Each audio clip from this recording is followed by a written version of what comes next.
Bismillahirrahmanirrahim. Assalamualaikum warahmatullahi wabarakatuh. Saya Umi Tasari, MPM 2022-024.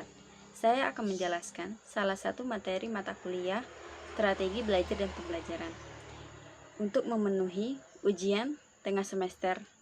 Yang saya pilih adalah materi pertemuan 1, yaitu tentang strategi belajar dan pembelajaran.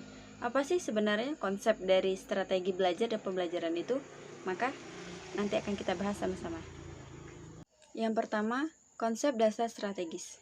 Istilah strategi berasal dari bahasa Yunani, yaitu strategos, yang berarti keseluruhan usaha termasuk perencanaan cara taktik yang digunakan oleh militer untuk mencapai kemenangan dalam peperangan.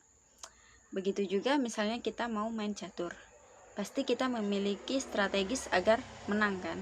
Nah, istilah strategi itu banyak digunakan dalam berbagai bidang kegiatan yang bertujuan memperoleh kesuksesan atau keberhasilan dalam mencapai tujuan. Strategi merupakan usaha untuk memperoleh kesuksesan dan keberhasilan dalam mencapai sesuatu. Nah, dalam strategi pembelajaran, maka perlunya rencana atau tindakan atau rangkaian kegiatan termasuk penggunaan metode dan pemanfaatan berbagai sumber daya atau kekuatan dalam pembelajaran yang disusun untuk mencapai tujuan tertentu. Dalam hal ini adalah tujuan pembelajaran. Kompetensi supervisi akademik merupakan salah satu kompetensi yang harus dimiliki oleh para pengawas satuan pendidikan. Kompetensi ini berkenaan dengan kemampuan pengawas dalam rangka pembinaan dan pembangunan kemampuan guru untuk meningkatkan mutu pembelajaran dan bimbingan sekolah dan satuan pendidikan. Kedua, yaitu konsep dasar belajar. Menurut saya, belajar artinya mencari pengalaman. Belajar adalah proses di mana kita sebagai manusia terus mencari pengalaman agar bisa bertahan hidup. Sebagaimana seperti orang pada zaman dahulu untuk mempertahankan hidupnya dengan terus belajar, memanfaatkan apa saja yang ada di sekitarnya.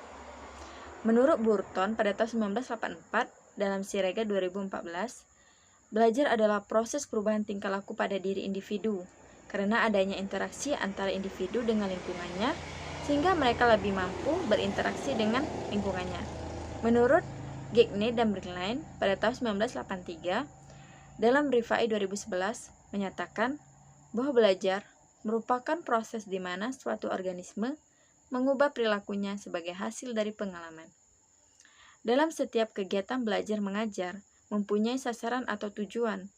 Tujuan itu harus bertahap dan berjenjang. Mulai dari yang sangat operasional dan konkret, dimulai dari adanya tujuan pembelajaran khusus, tujuan pembelajaran umum, tujuan kurikuler, tujuan nasional, sampai pada tujuan yang sangat bersifat universal. Belajar mengajar sebagai suatu sistem instruksional mengacu pada pengertian sebagai seperangkat komponen yang saling bergantung satu sama lain untuk mencapai tujuan. Sebagai suatu sistem belajar mengajar meliputi sejumlah komponen antara lain tujuan pembelajaran, bahan ajar, siswa yang menerima pelayanan pembelajaran, guru, metode, dan pendekatan, situasi, dan evaluasi kemajuan belajar. Agar tujuan itu dapat tercapai, semua komponen yang ada harus diorganisasikan dengan baik, sehingga sesama komponen itu terjadi kerjasama. Jadi, yang dapat saya simpulkan dari konsep dasar belajar, yaitu merupakan kegiatan yang berproses dalam memakai unsur yang sangat fundamental dalam penyelenggaraan setiap jenis dan jenjang pendidikan. Hal ini berarti bahwa berhasil atau tidaknya pencapaian tujuan pembelajaran itu amat bergantung pada proses belajar yang dijalani siswa baik pada saat dia berada di sekolah, berada di lingkungan rumah, ataupun di lingkungan keluarganya sendiri.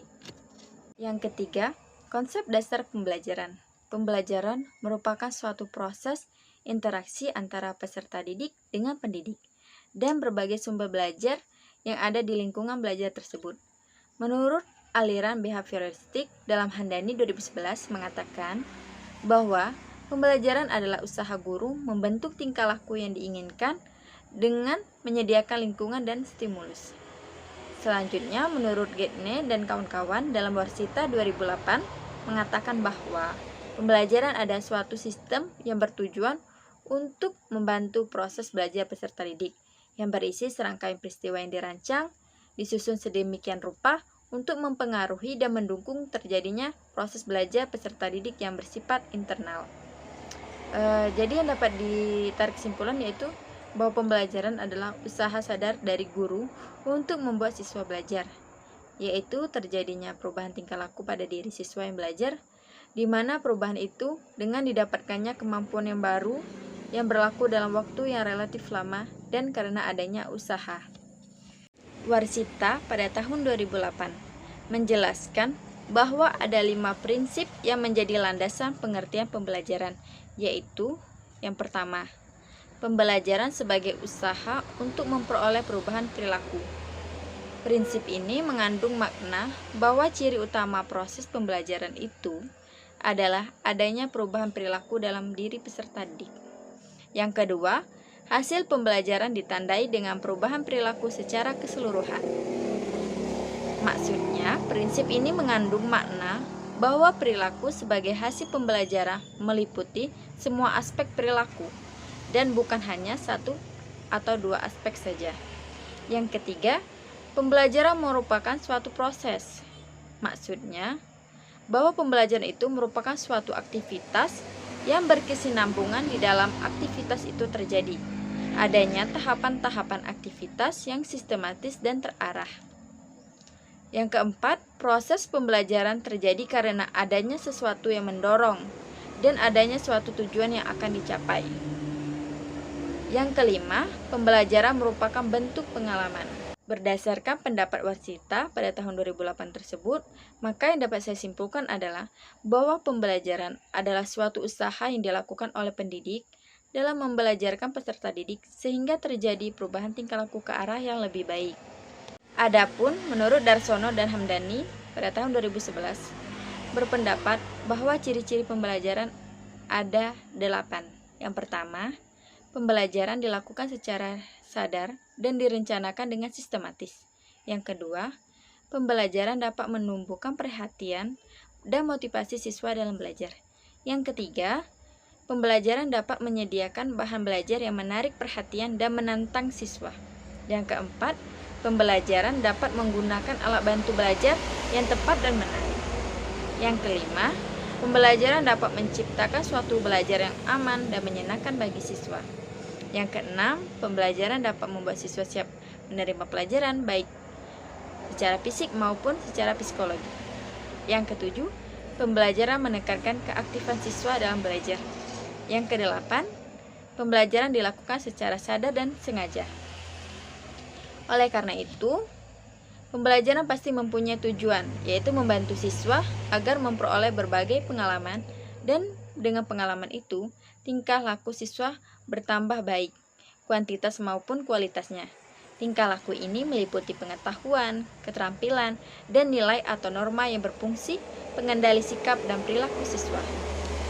Karena pembelajaran merupakan suatu proses, maka dalam proses pembelajaran ada beberapa komponen yang berinteraksi satu dengan yang lain, sehingga disebut sebagai sistem.